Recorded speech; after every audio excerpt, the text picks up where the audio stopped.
Sir ఇల్లు అదేనంట sir, Pawan Kalyan గారి గురించి ఇల్లు అదేనంట, కానీ ఒకసారి లోకల్ అంట, రెండోసారి నేషనల్ అంట, మూడోసారి ఇంటర్నేషనల్ అంట.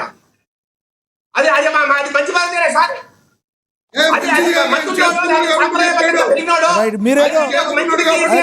మీరేదో ఇండైరెక్ట్ గా నేషనల్ లేదు మీరు నేషనల్ ఏదో ఇంటర్నేషనల్ ఇండైరెక్ట్ గా మాట్లాడి చెప్తున్నారు. కానీ గతంలో జగన్మోహన్ రెడ్డి గారు డైరెక్ట్ గానే పిల్లలతో మాట్లాడేటప్పుడు పాఠశాల పిల్లల దగ్గరగా కారులతో మార్చినట్టు పెళ్ళాలను మారుస్తాడు 4 పెళ్ళాలను అని డైరెక్ట్ గా మాట్లాడాడు. మీరు ఇండైరెక్ట్ గా చెప్తున్నారు, అవసరం లేదు. రైట్ ఇవన్నీ జరిగిపోయినాయి వదిలేద్దాం. అవి జరిగినాయి. ఆ తర్వాత వైసీపీకి శిక్ష విధించారు ప్రజలు, జరిగిపోయినాయి కదా.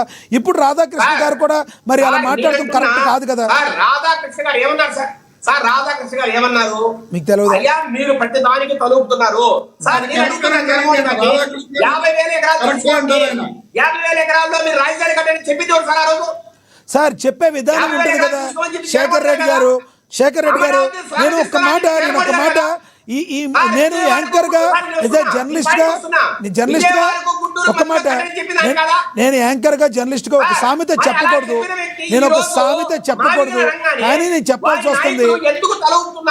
ఏమండి నేను ఒక్కటి శేఖర్ రెడ్డి గారు, నేను జర్నలిస్ట్గా ఒక సామెత చెప్పకూడదు కానీ చెప్పాల్సి వస్తుంది. ఎవరన్నా ఒక వాళ్ళని బయట వాళ్ళని పిలిచినప్పుడు మీ అమ్మగారిని పిలవండి అన్నదానికి నీ అమ్మని పిలవన్న దానికి రెండింటికి తేడా ఉంటుంది. రాధాకృష్ణ లాంటి గారి సీనియర్ జర్నలిస్టు కొన్ని పదాలు ఉపయోగించకూడదు సార్. అది తప్పుగా చెప్దాం, తప్పేం లేదు. అట్లా అని చెప్పి రాధాకృష్ణ గారు ఏదైతే ఉపమానాన్ని మాట్లాడారో ఆ ఉపమానం కరెక్ట్ అని లేదంటే అది అద్భుతం అని మేము అనట్లే. రైట్, ఇది పాయింట్.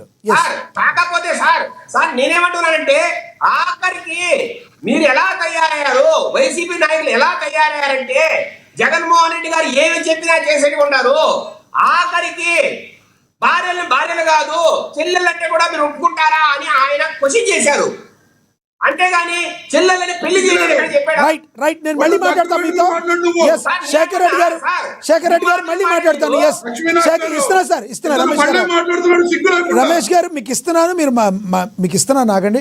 విజయశేఖర్ రెడ్డి గారు మీరు అందుబాటులో ఉండండి, మళ్ళీ మాట్లాడతారు. కానీ మనం ఒకసారి కారుమంచి రమేష్ గారితో మాట్లాడదాం. రమేష్ గారు ప్లీజ్, రమేష్ గారు మీకు ఇచ్చే వరకు కాసేపు ఆగండి, మీరు ఖండించండి, మీరు మాట్లాడండి, మీకు ఇస్తున్నా కదా. మీరు మాట్లాడండి. రైట్ సార్, ఇప్పుడు ఆయన డిబేట్ లాగా మాట్లాడితే నేను అసలు మధ్యలో అడ్డుపడను. ఇప్పుడు ఆయన ఏం మాట్లాడుతున్నాడు, విజయమ్మ గారు జగన్మోహన్ రెడ్డి గారిని 420 అని చెప్పారని చెప్తున్నాడు. ఆయన ఎక్కడో చెప్పారో చూపించమనండి ఆయన్ని. అలాంటి తప్పుడు మాటలు తప్పుడు అబద్ధాలు చెప్పకూడదు కదా. అతనికి దమ్ముంటే విజయమ్మ గారు జగన్మోహన్ రెడ్డి గారిని ఏం మాట్లాడుతున్నారు?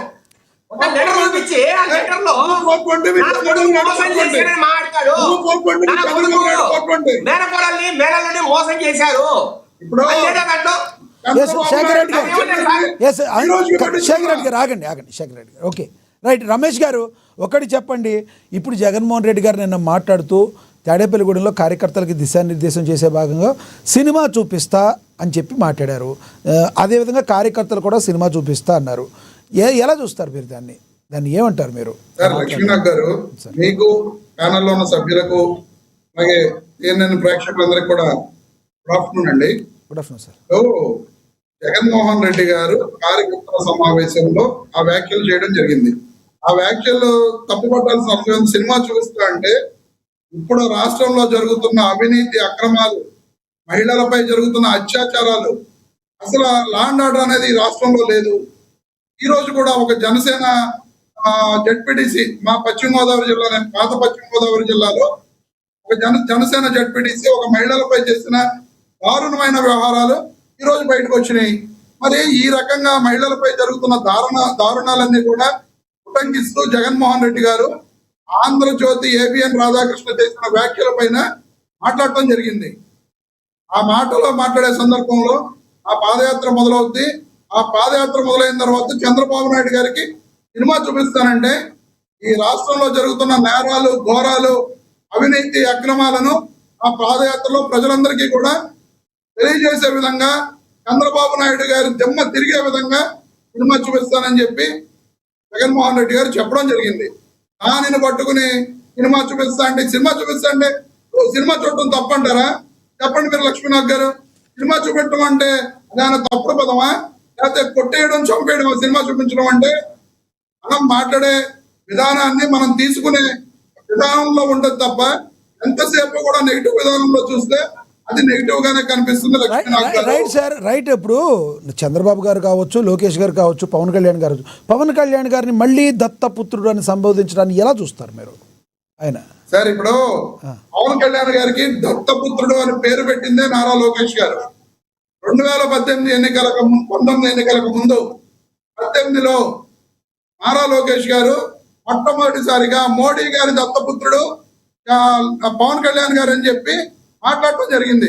ఆయనలాగా నేను దొంగ చూపించాను. సో ఇప్పుడు మీకు రమేష్ గారు మీకు అది నచ్చట్లేదు, మోడీ గారి దత్తపుత్రుడు జగన్ గారు కానీ కాదు సార్, మోడీ గారి దత్తపుత్రుడు జగన్ గారు కానీ పవన్ కళ్యాణ్ గారు కాదు కాబట్టి మీకు అది నచ్చక మీరు ఇప్పుడు చంద్రబాబు గారి దత్తపుత్రుడిగా మీరు కన్వర్ట్ చేశారా? అంటే మోదీ గారి దత్తపుత్రుడు జగనే అంటారా? సార్ ఇప్పుడు మోదీ గారి దత్తపుత్రుడు జగన్ అని కాదు, నారా లోకేష్ గారు అంటే పవన్ కళ్యాణ్ గారిని దత్తపుత్రుడు అని చెప్పి జగన్మోహన్ రెడ్డి గారు చెప్పారని మీరు చెప్తున్నారు కదా. అసలు పవన్ కళ్యాణ్ గారు దత్తపుత్రుడు చంద్రబాబు నాయుడు గారికి కానీ మాకు కానీ ఇది కానీ కాదు. కానీ గతంలో నారా లోకేష్ గారు పవన్ కళ్యాణ్ గారికి దత్తపుత్రుడు అని పేరు పెట్టింది నారా లోకేష్ గారు, మోడీ గారికి దత్తపుత్రుడు అని చెప్పింది నారా లోకేష్ గారు. అదే మాటని ఇప్పుడు ఉటంకిస్తూ జగన్మోహన్ రెడ్డి గారు చంద్రబాబు నాయుడు గారి దత్తపుత్రుడు అని చెప్పడం జరిగింది. మోడీ గారి దత్తపుత్రుడు కాదండి. మొట్టమొదటి నుంచి కూడా ఇప్పుడు జగన్ గారు సరే ఓకే, ఇప్పుడు మోడీ గారి దత్తపుత్రుడు జగన్మోహన్ రెడ్డి గారు మోడీ గారి దత్తపుత్రుడేనా? ఇప్పుడు మీరు హ్యాపీయేనా? ఎలా అని మీరు చెప్తారు? మోడీ గారు పార్లమెంట్ లో బిల్లులు పెడితే జగన్మోహన్ రెడ్డి గారు ముస్లిం బిల్లును వ్యతిరేకించడం జరిగింది. దత్తపుత్రుడు అయితే వ్యతిరేకించారు కదా. అది వ్యతిరేకించారు కదా, ఓటు కోసం వ్యతిరేకించుంటారు.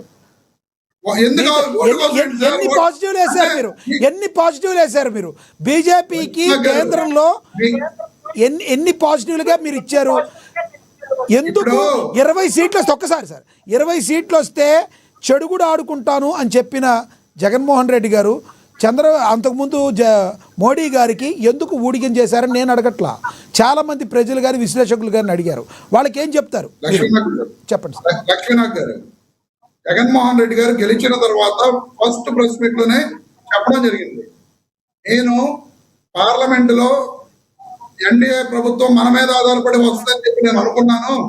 ఈ రోజు పూర్తి స్థాయి మెజారిటీలో ఎన్డీఏ ప్రభుత్వం వచ్చింది, వాళ్ళకి పూర్తి మెజారిటీ వచ్చింది కాబట్టి మనం చేయడానికి ఏ విధంగా అవకాశం లేదు అని చెప్పి జగన్మోహన్ రెడ్డి క్లియర్ గా చెప్పడం జరిగింది. ఆయన ఆ రోజున 303 సీట్లతోటి పూర్తి స్థాయిలో మెజారిటీ తెచ్చుకుంది ఎన్డీఏ కూటమి. ఆ రోజున తెచ్చుకుంది కాబట్టి ఆ రోజున 22 సీట్లు వచ్చినా, ఆంధ్రప్రదేశ్ లో వైఎస్ఆర్ కాంగ్రెస్ పార్టీకి 22 సీట్లు వచ్చినా సరే ఉపయోగం లేకుండా పోయింది. అదే ఈ రోజున ఉన్న పరిస్థితి కనుక ఆ రోజున ఉంటే ఖచ్చితంగా ఈ రాష్ట్రానికి ప్రత్యేక హోదా వచ్చేది. ఈ రాష్ట్రానికి కావాల్సిన ఏ విధమైన అవసరాలైనా సరే జగన్మోహన్ రెడ్డి గారు మోడీ గారి మెడలు ఉంచి తెచ్చి ఉండేవాళ్ళు. ఈ రోజున దాన్ని మెడలు వంచడం అంటారు సార్. కాదు సార్, మెడలు వంచడం అంటే అవనప్పుడు వంచితేనే మెడలు వంచడం అంటారు, అయిన తర్వాత అవకాశం ఉన్నప్పుడు చేస్తే అవకాశం చేసినట్టు అంటారు. మన మీద ప్రభుత్వం ఆధారపడి ఉంటది అని చెప్పి జగన్మోహన్ రెడ్డి గారు ఆ రోజు అనుకున్నారు. అవలేదు కాబట్టి ఆ రోజున పూర్తి మెజారిటీ బీజేపీకి వచ్చేసింది. సరే ఓకే, మీరు అనుకున్నారు నిజం. ఒకటి చెప్పండి, రాధాకృష్ణ గారి వ్యాఖ్యలు తప్పంటారు కదా, తప్పని అందరూ అంటారు, దాని గురించి నో డౌట్. ఎందుకంటే రాధాకృష్ణ గారు ఒక వర్డ్ యూజ్ చేసింది ఎవరు కూడా యాక్సెప్ట్ చేయరు, దాన్ని తప్పని ఖండిస్తాం ఎవరు అయినా కూడా. కానీ జగన్మోహన్ రెడ్డి గారు గతంలో పెళ్ళాలను కార్లు మార్చినట్టు నలుగురు మారుస్తారని డైరెక్ట్గా మాట్లాడిన జగన్మోహన్ రెడ్డి గారు అది ఎప్పుడు కూడా సంస్కారం ఆయనకి అడ్డు రాలేదంటారా? ఆయనకి అవి నేర్పలేదంటారా విలువలు? రోజా గారు కూడా విలువల గురించి మాట్లాడుతున్నారు. సార్ ఈ రకంగా మాట్లాడిన వ్యాఖ్యలు చూస్తే చింతకాయలు అయిన పాత్రుడు గారు జగన్మోహన్ రెడ్డి గారిని చెత్త పన్నేస్తున్న చెత్తన అని చెప్పి 100 మాటలు మాట్లాడాడు. అచ్చెన్నాయుడు గారు 100 మాటలు మాట్లాడారు. చాలా ఈ మాటలని చెప్పుకుంటూ వెళ్తే సో వాళ్ళందరూ మాట్లాడితే జగన్మోహన్ రెడ్డి గారు పవన్ కళ్యాణ్ గారిని అనాలంటారు. కేవలం వైఎస్ఆర్